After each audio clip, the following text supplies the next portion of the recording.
ترمیم فساد کی وہ جڑ ہے جس کو اگر جڑ سے ختم نہیں کیا گیا تو یہ سپریم کورٹ اور عدالتی سسٹم کی جڑیں کھوکھلی کر دے گی۔ جسٹس منصور علی شاہ آئینی بینچ کے کیا نئے سربراہ بننے جا رہے ہیں اور ججز نے عدالت ایک طرح سے کیوں بند کر دی ہے، کیا سچ ہے اور کیا جھوٹ؟ اس وقت سپریم کورٹ آف پاکستان میں کیا کچھ ہو رہا ہے، کچھ تہلکہ خیز انکشافات آپ کے سامنے رکھیں گے اور آپ کو بتائیں گے کہ 26ویں آئینی ترمیم کے بعد چیزیں کیسے خراب ہوئیں اور اب ان کو صحیح کرنے کا ایک طریقہ کیا ہے اور کیا اس کے اوپر عمل درآمد کا پلان بن چکا ہے یا نہیں۔ آپ چینل کو سبسکرائب کر لیں، بیل آئیکن کو پریس کر لیں اور آپ کی اوپینین امپورٹنٹ ہوتی ہے، لازمی کمنٹ باکس میں لکھیے گا۔ سب سے پہلے اگر بات کریں جسٹس منصور علی شاہ کے آئینی بینچ کے نئے سربراہ بننے کی، تو ایک بات آپ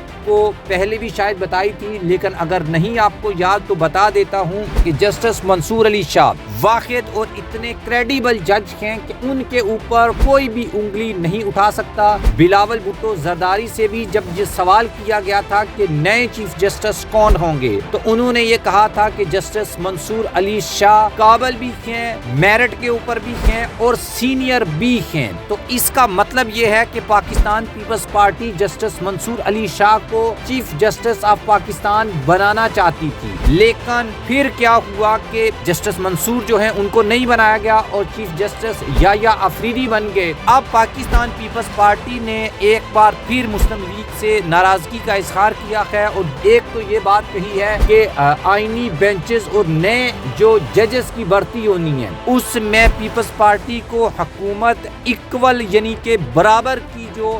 وہ جسے کہتے ہیں کہ نمائندگی دے، اس حساب سے وہ پارلیمنٹ میں اور نیشنل اسمبلی میں تو برابر کی نمائندگی دے دیتے ہیں، لیکن دوسری طرف اٹارنی جنرل، اس کے بعد وزیر قانون اور سپریم کورٹ بار کا نمائندہ، یہ تین اپنے ایڈ کر دیتے ہیں۔ تو اس کا مطلب کیا ہوتا ہے کہ دو اپنے نیشنل اسمبلی اور پارلیمنٹ کا ممبر اور دو پیپلز پارٹی کے، دو اور تین حکومت کے 5 ہو جاتے ہیں، پیپلز پارٹی کے 2 رہتے ہیں۔ اس طریقے سے برابر نمائندگی اب بلاول بھٹو نے مانگی ہے۔ اور دوسری بات یہ کہ آئینی بینچ کے سربراہ کے بارے میں انہوں نے جو بات کہی ہے کہ آئینی بینچ کا سربراہ اور سپریم کورٹ کا چیف جسٹس غیر متنازع ہونے چاہیے۔ تو اب یہ سوال ہے کہ کیا موجودہ آئینی بینچ کے جو سربراہ ہیں وہ غیر متنازع نہیں ہیں؟ اس وجہ سے اب یہ سوال پیدا ہو گیا ہے کہ جسٹس منصور علی شاہ آئینی بینچ کے نئے سربراہ ہو سکتے ہیں اور یہ سب کچھ کرنے کے بعد چیزیں جو ہیں وہ بڑی سموتھ وے میں چل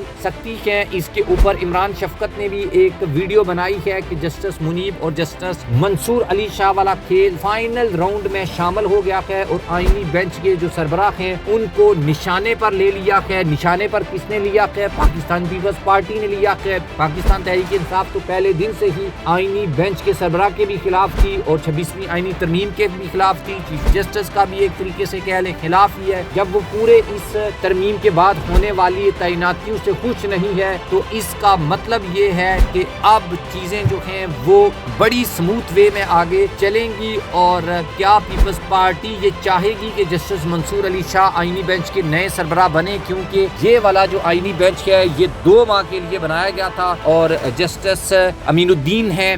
وہ تو آپ کو پتا ہے ان کی جو کارکردگی ہے، جو پرفارمنس ہے، وہ میں نے آپ کو پچھلی ویڈیو میں بھی بتائی تھی کہ ابھی تک کوئی ایسا کیس انہوں نے لگایا نہیں ہے، بلکہ رجسٹرار کے اعتراض کے اوپر جو کیسز سنگل جج وہ بھی چیمبر میں سنتا تھا بنا عدالت لگائے، اور اب 7 رکنی جج جو ہیں یا 7 رکنی جو آئینی بینچ ہے وہ اب ان کیسز کے فیصلے کر رہا ہے، درخواستیں خارج کر رہا ہے اور درخواستیں انٹر کر رہا ہے۔ ادروائز یہ ایک سنگل جج کر دیا کرتا تھا۔ اب اس وجہ سے بھی بہت زیادہ کرٹیسزم جسٹس امین الدین خان اور ان کے آئینی بینچ کے اوپر آ رہا ہے اور جسٹس عائشہ ملک بھی اب اس کا پارٹ ہیں، تو وہ بھی بڑے زبردست ریمارکس دے رہی ہیں اور 2 کیسز جو ہیں وہ واپس کر دیے گئے ہیں آئینی بینچ سے جسٹس منصور علی شاہ کے پاس۔ وہ کیسز کیا ہیں نیکسٹ ویڈیو میں آپ کو بتائیں گے۔